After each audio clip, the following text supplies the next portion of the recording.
All right, howdy folks, Farmer Devin here. This is the 2nd of March, I believe, when I'm recording this. Gonna be a little while before I release it, but I just wanted to take the chance to record another video before I left. It's getting to where the weather is really nice, and this is when I really wish I was financially independent, but alas, I am not. So just a little bit. Yesterday, I managed to get my little mower here up and running, ready for spring. We changed the oil. The control bracket was broken. I got that replaced. And then I had some tires that were flat, so I replaced the one on the front. That was pretty straightforward.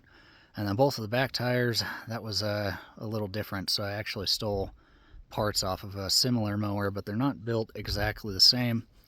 The axles were slightly different, the axle rods and the way that the tires mounted. So the ones that were on here, essentially at the end of the axle, it went from round to rectangular. And the rim for the tires that were on there matched that, and that's how it locked onto the axle, and the axle was able to make the tire turn without slipping. The one that was on the other set basically used a key system, so the axle was round all the way across and had a little notch cut into it with a square piece of hard steel that slid into that notch and also slid into a notch on the rim. So what I was able to do basically is just take a grinder to the existing axle on this and grind a little notch in it and slide that in. I put some JB weld on it just to help stop it from slipping if it encountered any torque.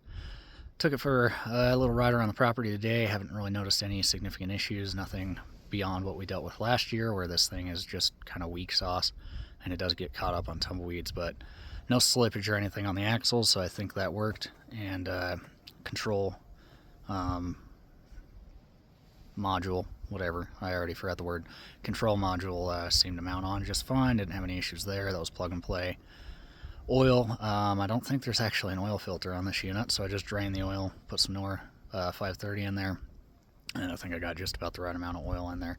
Could use maybe a couple drops more, but it was a little tough to read yesterday. After letting it sit overnight though, it seems to be sitting where I want it, so pretty happy with that. I think that's going to be fine. And yeah, took it out a little bit today, mowed some tumbleweeds down. Now that it's early spring, we're starting to see just a little bit of plant emergence coming up underneath of some of the weeds and stuff. Wanting to give some of those new plants some sunlight and get some of the tumbleweeds out of the way for them. So that's the idea there. We'll see how it works, and I don't know if I'll be able to show any sort of contrast video later in the spring, but if I can, I'll make sure I remember to do that.